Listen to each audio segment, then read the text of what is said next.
के लिए हम विज्ञान चैप्टर 1 लाए हैं, रासायनिक अभिक्रिया एवं समीकरण चैप्टर, जो आप लोग को बताए थे कि पिछले क्लास में कि हम लोग नया चैप्टर से बात करें विज्ञान का फर्स्ट चैप्टर से। तो ये हम फर्स्ट चैप्टर आपके लिए लाए हैं और क्वेश्चंस और कॉन्सेप्ट के साथ हम चैप्टर कंप्लीट करेंगे। उसके बाद एनसीईआरटी एक्सरसाइज का क्वेश्चन भी हम लोग देखेंगे। ताकि हम लोग चैप्टर को स्टार्ट करते हैं। तो चैप्टर के मेरा नाम है रासायनिक अभिक्रिया एवं समीकरण। ये हम लोग का रासायनिक अभिक्रिया मतलब केमिस्ट्री का चैप्टर है, रसायन शास्त्र का।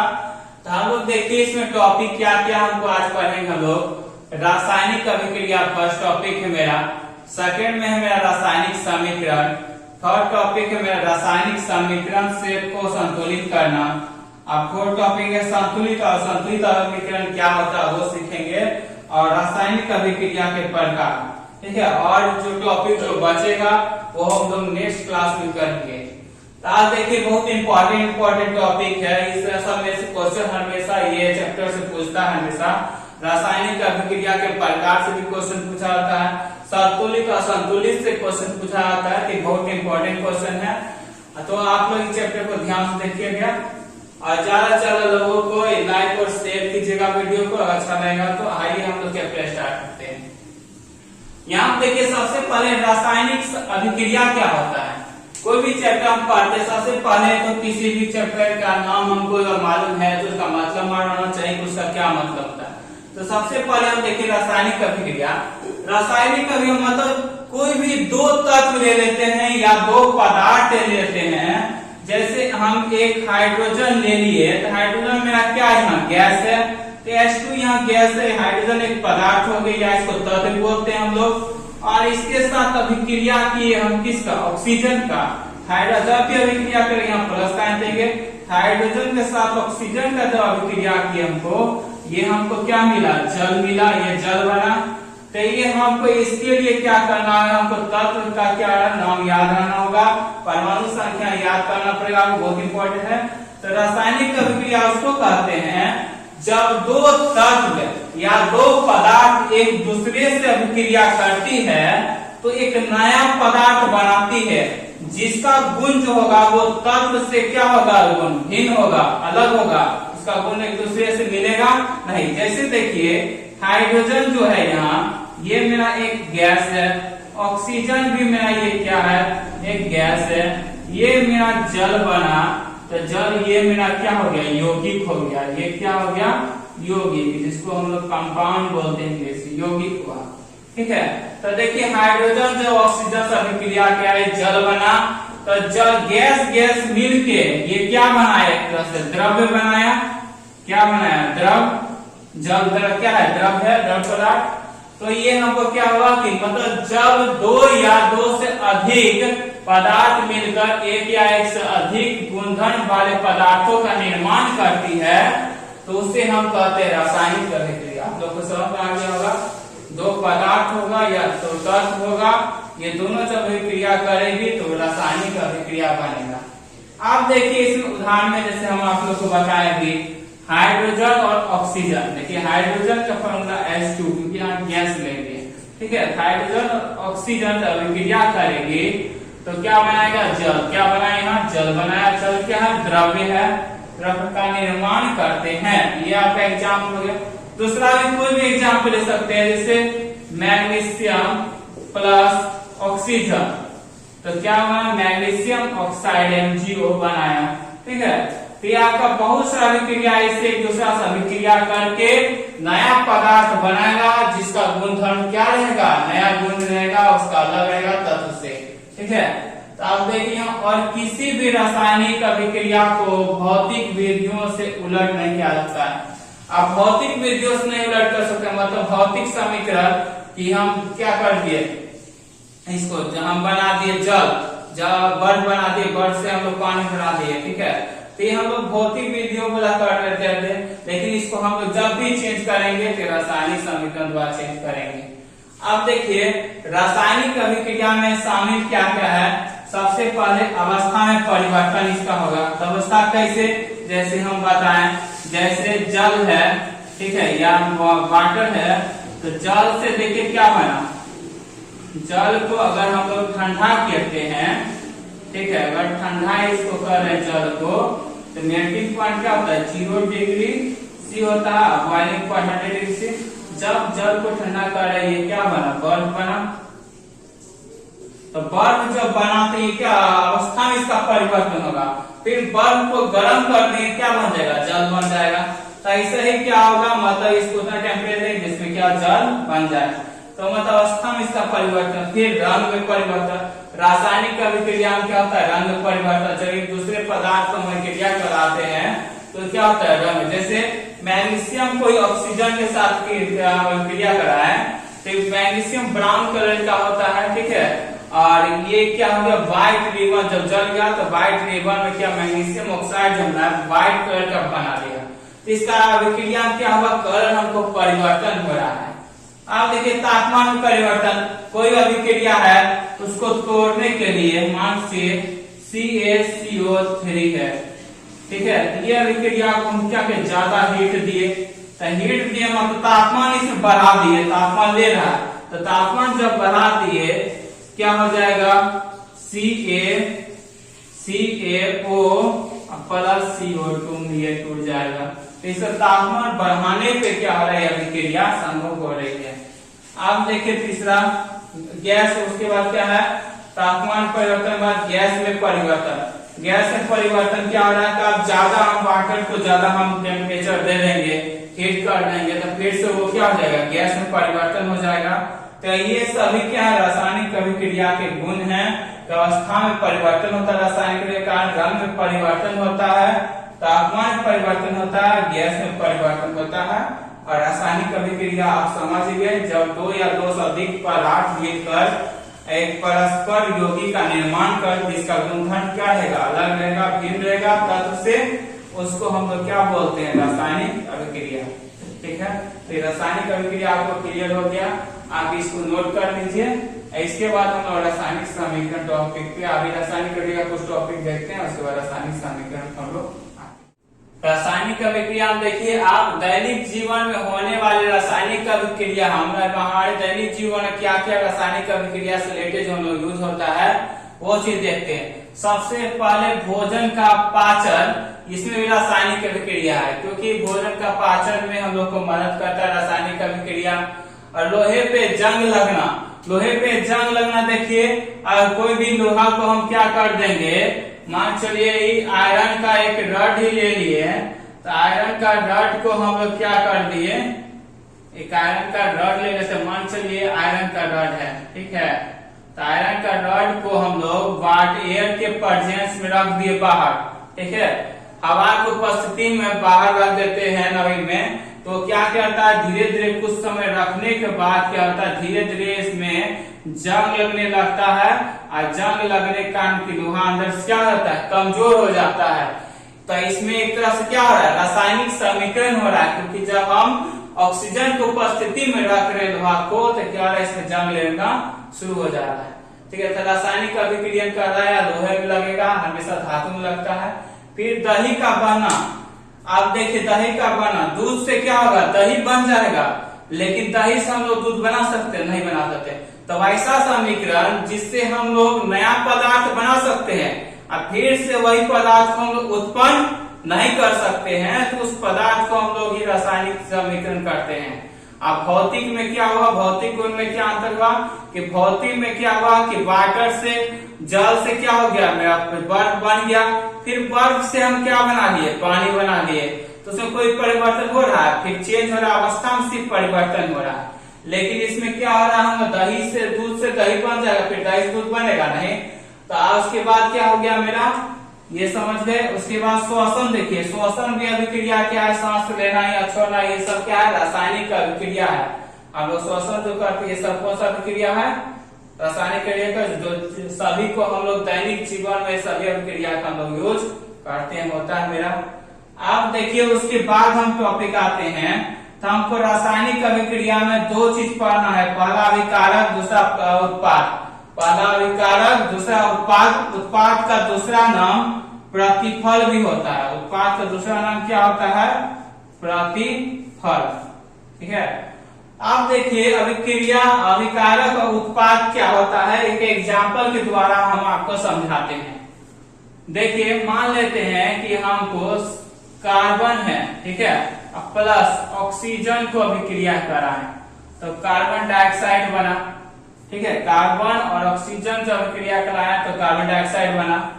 तो ये जो अभिक्रिया दो तत्व या दो तत्व या दो यौगिक, ठीक है, कोई भी दो पदार्थ जो एक दूसरा से अभिक्रिया करेगी, भाग लेगी, जब अभिक्रिया में दो पदार्थ भाग लेगी तो उस पदार्थ जो भाग लेगा उसको हम लोग अभिकारक बोलते हैं।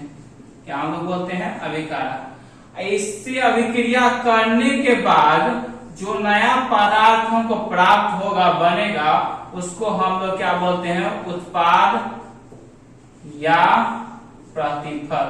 उत्पाद या प्रतिफल। समझ गए आप लोग? मतलब जो भी अभिक्रिया में भाग लेगा, हिस्सा लेगा, उस सभी को अभिकारक बोलेंगे, और जो इस नया पदार्थ बनेगा या यौगिक बनेगा उस सभी को हम लोग उत्पाद या प्रतिफल बोलते हैं। तो देखिए वही हम आप लोगों को लिखवा है विकारक ऐसे पदार्थ जो किसी रासायनिक अभिक्रिया में भाग लेंगे या हिस्सा लेते हैं उसको हम लोग अभिकारक कहते हैं। और उत्पाद क्या हुआ? ऐसे पदार्थ जिनका निर्माण रासायनिक अभिक्रिया में होता है। क्या निर्माण हुआ? किसका? CO2 का। तो CO2 क्या कहलाएगा? उत्पाद कहलाएगा। क्या किसका निर्माण हुआ? ठीक है, इसको हम प्रतिफल भी कहते हैं। तो अभिकारक उत्पाद आप लोग समझ गए।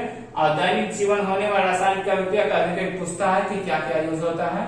ठीक है, तो आप लोग ये समझ गए। इसके बाद देखिए अब टॉपिक हम किसमें आएंगे? रासायनिक समीकरण को, रासायनिक समीकरण टॉपिक पे हम लोग आते हैं। आप लोग इसको नोट कर लीजिए। रासायनिक समीकरण, तो रासायनिक, इससे पहले हम लोग रासायनिक अभिक्रिया पढ़े थे। अब रासायनिक समीकरण देखिए क्या होता है। रासायनिक समीकरण को रासायनिक अभिक्रिया को रासायनिक समीकरण द्वारा निरूपित किया जाता है। अब देखिए इसका मतलब है कि कोई भी रासायनिक अभिक्रिया लिख दिए कि मैग्नीशियम जो है वो ऑक्सीजन से अभिक्रिया करती है और मैग्नीशियम ऑक्साइड निर्माण करती है।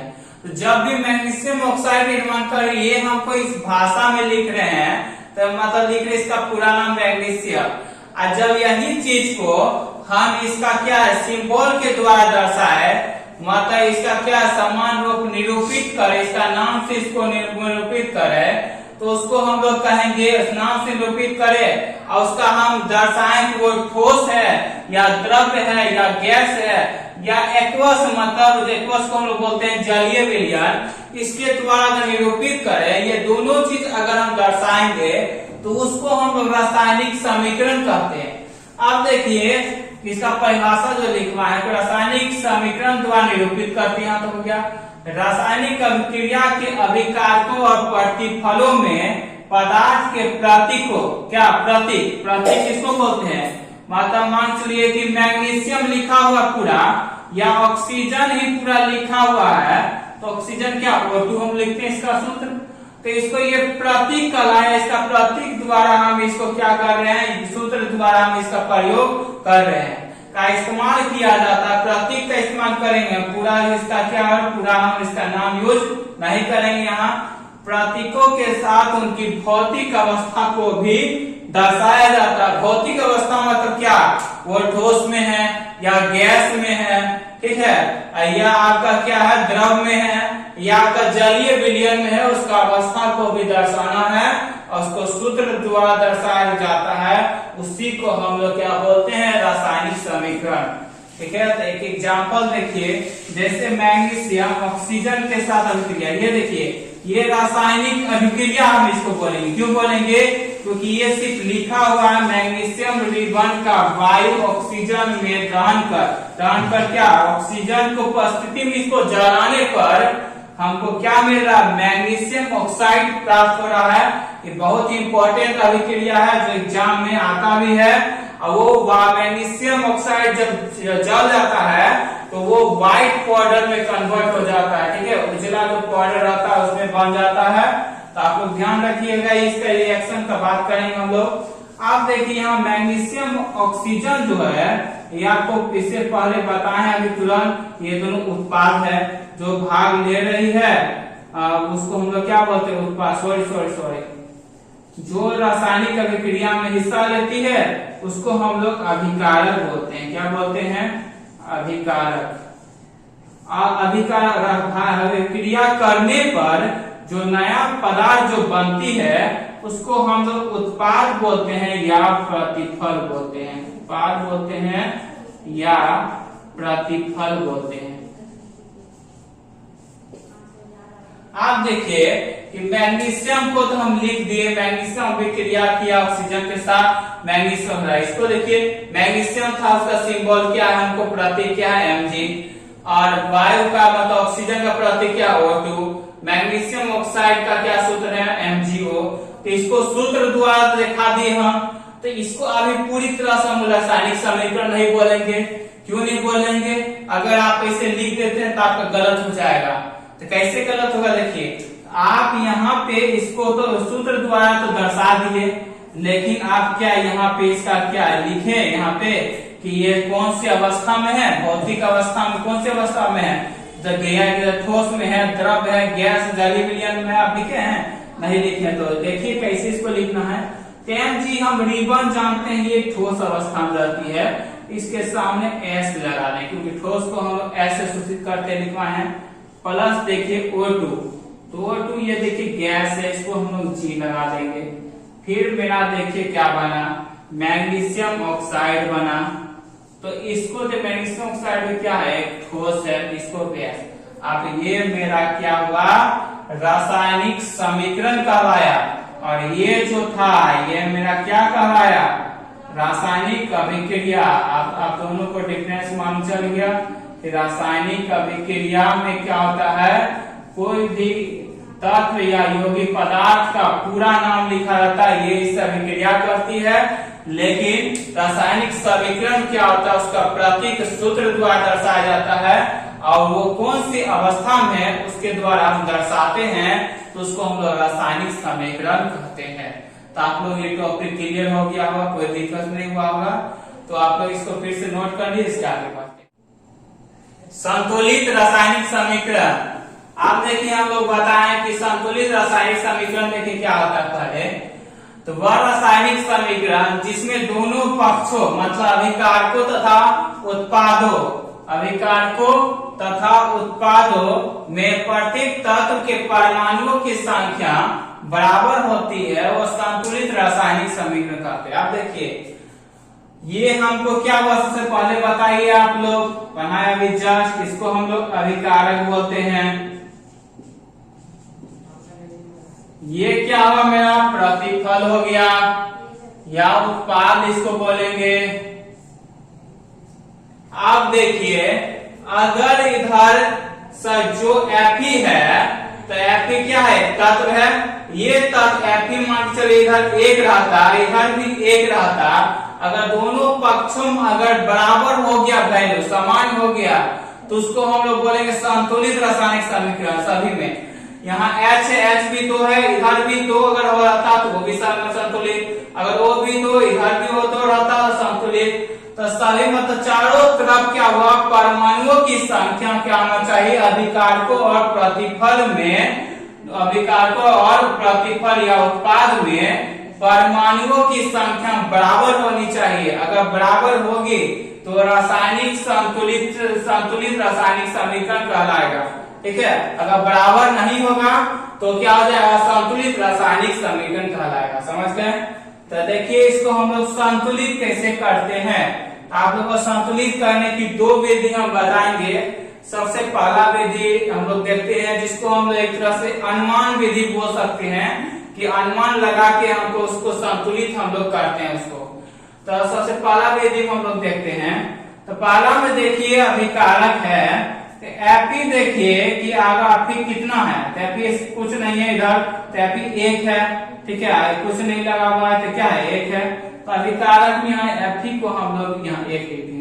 तो जब भी बनाएंगे इसे डिब्बा देकर हम लोग बनाएंगे, तत्व, अभिकारक, उत्पाद लिख देंगे, और जो तत्व होगा ये लिख देंगे। अगर 4 एक और होगा और एक और होगा तो और लिख देंगे, इसे बना के जितना रहेगा। तो Fe 1 हो गया किधर, अभिकारक में। प्रति उत्पाद में देखते हैं अभिकारक कितना है, उत्पाद में देखते हैं Fe कितना है 3। यहाँ 3 लिख दिए। आप देखिए H कितना है अभिकारक में, कितना है 2 लिख दिए। आप H देखिए कितना है उत्पाद में, इधर भी 2 लिख दिए। आप देखिए O कितना है अभिकारक में, 1 है 1 लिख दिए। इधर O देखिए कितना है 4 है 4 लिख दिए। आप देखिए इधर मेरा हाइड्रोजन दोनों बराबर है और ऑक्सीजन बराबर नहीं है और न मेरा Fe भी बराबर नहीं है, तो है एक हम अनुमान विधि द्वारा बना सकते हैं।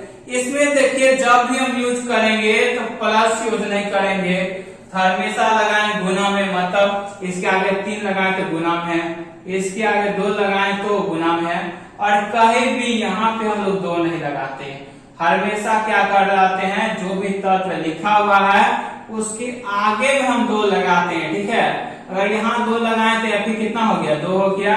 अगर यहाँ 2 हम लगा दिए तो ये दोनों के लिए हो जाएगा, हाइड्रोजन के अभी 2 मिलेगा और ऑक्सीजन को भी 2 मिलेगा, ये दोनों के लिए हो जाएगा, ठीक है। आप इसको समझ गए। आप देखिए आगे हमको Fe क्या 3 है, इधर भी Fe हमको 3 लाना। अगर Fe को हम लोग 3 से गुना कर दे, यहाँ गुना यूज होगा, ठीक है। अगर गुना कर दे तो Fe भी 3 हो जाएगा। इसका मतलब है इसके आगे कितना लगाएंगे, 3, तो Fe कितना हो गया मेरा 3 हो गया। इधर भी देखिए Fe कितना हो गया 3 हो गया, बराबर हो गया। आप देखिए H2 इधर भी 2 है, इधर भी 2 है, लेकिन ऑक्सीजन देखिए इधर 1 है और इधर में ऑक्सीजन कितना 4 हमको लाना है। तो 4 लाने के लिए देखिए हमको क्या करना पड़ेगा, अगर इधर हम 4 से गुना कर दे, इधर ऑक्सीजन को अगर 4 से गुना कर दे हम, तो देखिए ऑक्सीजन 4 हो गया, इधर भी ऑक्सीजन 4 हो गया। ऑक्सीजन तो 4 हो गया, लेकिन मेरा हाइड्रोजन कितना हो गया, देखिए 8 हो गया। इधर देखिए हाइड्रोजन मेरा कितना है, 2 ही है। इसका मतलब आप फिर से अनुमान लगाइए कि 4 गुना कितना होता है, 8 होता है। इसका मतलब इसके आगे भी हमको क्या लगाना है, 4 लगाना है। अब ये सारी क्रिया मेरा क्या हो गया, संतुलित हो गया। तो आप देखिए इसके आगे 4, आप सबको चेक कीजिए। Fe देखिए इधर भी कितना है मेरा 3 है, इधर भी Fe देखिए मेरा कितना है 3 है। इधर देखिए हाइड्रोजन मेरा कितना है 4 दूनी क्या होगा, गुना होगा 8। इधर हाइड्रोजन देखिए कितना है 4 दूनी कितना है 8। अब इधर देखिए 4 कितना ऑक्सीजन 4, इधर ऑक्सीजन देखिए कितना है 4। ये देखिए अब संतुलित हुआ मेरा। तो इस समीकरण को बोलेंगे कि अब ये क्या हो गया, संतुलित हो गया। क्या हो गया, समीकरण संतुलित हो गया। ये मेरा अनुमान विधि था। अनुमान विधि द्वारा हम एग्जाम्पल लिए, इसको अभी हम लोग डिटेल से 4-5 एग्जाम्पल हम देखेंगे, डिटेल्स अभी आप लोग को बताएंगे, कुछ होमवर्क में भी आपको अभी हम देंगे। तो अगर हम कोई रासायनिक अभिक्रिया को संतुलित करते हैं, उसका नियम कौन सा नियम से करते हैं, ये बहुत इंपॉर्टेंट क्वेश्चन है। बोर्ड एग्जाम में बहुत बार पूछा जाता है, बहुत से बच्चे को समझ नहीं आता है कि कौन सा नियम है, वो अच्छा से नहीं जानते। तो ये देखिए कोई रासायनिक अभिक्रिया, कौन सा रासायनिक, असंतुलित रासायनिक अभिक्रिया को जब हम संतुलित करते हैं तो उस नियम का नाम है द्रव्यमान संरक्षण के नियम। कौन सा नियम, द्रव्यमान संरक्षण के नियम द्वारा संतुलित अभिक्रिया को हम लोग संतुलित करते हैं। तो वो चीज अभी हम लोग आपको लिखवा रहे हैं, बता रहे हैं, तब तक आप इसको नोट कर लीजिए। संतुलित रासायनिक समीकरण का महत्व हम लोग जानेंगे कि कोई भी रासायनिक समीकरण को संतुलित जो हम लोग करते हैं, ताकि रासायनिक समीकरण का महत्व क्या है। तो यहाँ पे देखिए, तो हम लोग बताएं कि रासायनिक समीकरण को संतुलित द्रव्यमान संरक्षण के नियम के अनुसार हम लोग करते हैं। तो ये देखिए द्रव्यमान संरक्षण के नियम के अनुसार किसी भी रासायनिक अभिक्रिया में ना तो द्रव्यमान का निर्माण होता है और ना ही विनाश होता है, ठीक है। अगर पूछ दिया कि द्रव्यमान संरक्षण के नियम क्या होता है, तो द्रव्यमान संरक्षण के नियम के अनुसार ना तो कोई भी द्रव्यमान का निर्माण होगा, ना ही क्या होगा, विनाश होगा। ना ही हम लोग उत्पन्न कर सकते हैं, ना ही हम लोग उसको समाप्त कर सकते हैं, ठीक है। अंतः रासायनिक अभिक्रिया के पहले अभिकारक और उसके बाद, और रासायनिक अभिक्रिया जो द्रव्यमान संरक्षण नियम के अनुसार रासायनिक अभिक्रिया क्या होगा, अभिकारक और क्या होगा, प्रतिफल क्या होगा, उत्पाद दोनों की संख्या बराबर होनी चाहिए, तभी वो क्या होगा, द्रव्यमान संरक्षण नियम के अनुसार वो रासायनिक अभिक्रिया को हमको संतुलित रासायनिक अभिक्रिया हम लोग कर सकते हैं, अन्यथा वो संतुलित रासायनिक अभिक्रिया नहीं कहलाया। ठीक है, तो ये आपका द्रव्यमान संरक्षण के नियम ना तो उत्पन्न होकर न विनाश, और इसमें क्या होता है, दोनों पक्षों में अभिकारों और उत्पादों की संख्या क्या होनी चाहिए, बराबर होनी चाहिए। तो ये आपका क्वेश्चन पूछता है। अब हम लोग क्या करते हैं कि नेक्स्ट टॉपिक जो है रासायनिक अभिक्रिया के प्रकार, ये हम लोग तो नेक्स्ट वीडियो में देखेंगे, और हम लोग संरक्षण भी टॉपिक नेक्स्ट वीडियो में, विपरीत गंधिता भी नेक्स्ट टॉपिक में, और कोई भी इंपॉर्टेंट पॉइंट भी होगा तो उसको हम लोग नेक्स्ट वीडियो में देखेंगे। तो इस वीडियो में हम लोग लास्ट एक टॉपिक आपको एक संतुलित करने का, दूसरा एक ट्रिक आप लोग को बताते हैं, गणितीय विधि आप लोग कैसे उसको संतुलित करेंगे। तो आप लोग इसको नोट कर लीजिए। रासायनिक अभिक्रिया को संतुलित हम लोग किसे करते हैं कि आप लोग को दो विधि हम बताएंगे। पहला विधि आप लोग को संतुलित करने के लिए हम लोग अनुमान विधि बता दिए हैं, और हम लोग गणितीय विधि से हल करते हैं।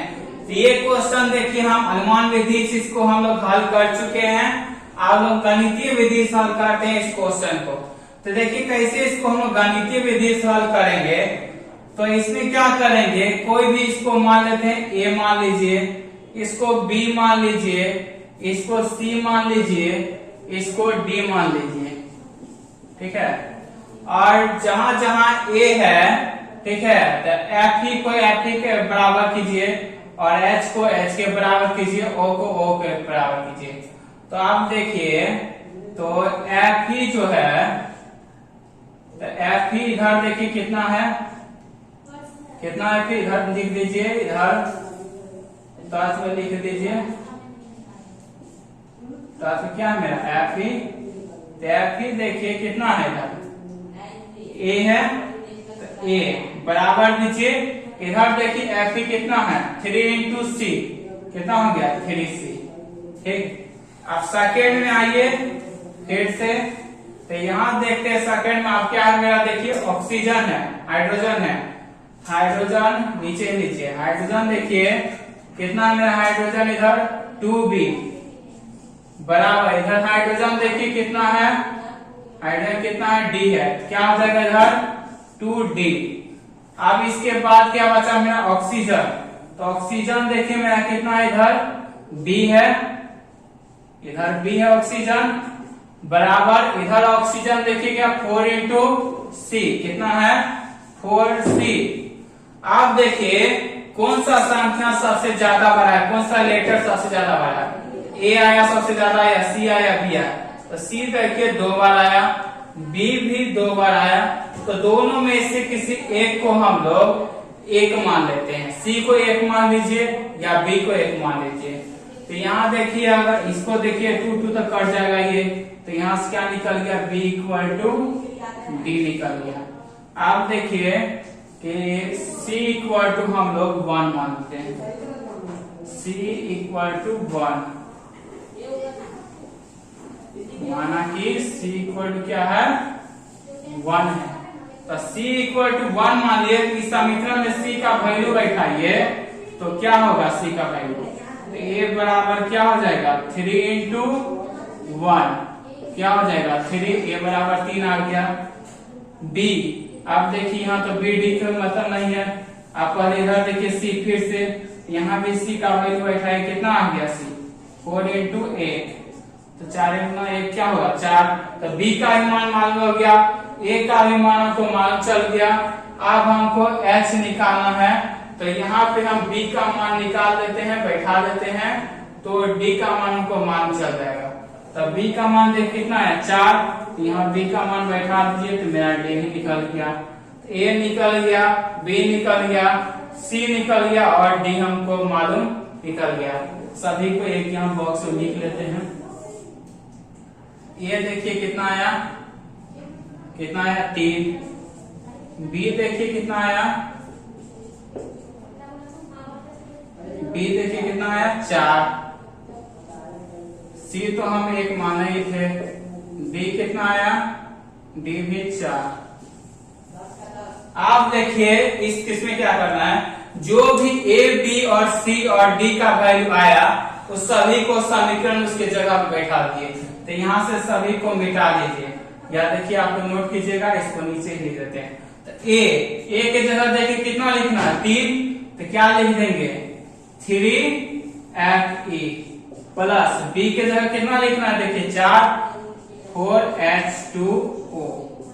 फिर सी के जगह कितना लिखना है 1, तो 1 नहीं लिखेंगे तो क्या लिखेंगे, सी की जगह Fe3O4 ही हो जाएगा, प्लस डी की जगह कितना लिखना है, देखिए 4H2। देखिए हो गया। आप सबको देखिए क्या संतुलित है, 3Fe 3Fe, 4 दूनी 8H 4 दूनी 8H, O4 देखिए संतुलित हो गया। तो इसको हम लोग गणितीय विधि बोलते हैं। गणितीय विधि से हम इसका हल किए। इससे पहले हम अनुमान विधि आप लोग को बताए थे। अनुमान विधि से आपको सिखाएं कि कैसे हम अनुमान लगा के उसको हम लोग बनाए थे, हल किए थे। तो 2 विधि है, आपको जो अच्छा लगे उस विधि से आप इसको हल कर सकते हैं। और ये आपके लिए HW में 3 क्वेश्चन है, आप लोग इसको बनाइएगा और कमेंट बॉक्स में इसका आंसर दीजिएगा। और क्लास 10 के जो भी स्टूडेंट्स हैं उसको आप लोग ज्यादा से ज्यादा वीडियो शेयर करें, लाइक करें, सब्सक्राइब करें, क्योंकि जब तक आप लोग सपोर्ट नहीं कीजिएगा तब तक हम लोग आगे आप लोग को ज्यादा मदद नहीं कर सकते हैं। सबके पास वीडियो पहुंचना चाहिए, आपका सपोर्ट से हम लोग आगे बढ़ेंगे। Thank you so much. Next video से आप मिलते हैं।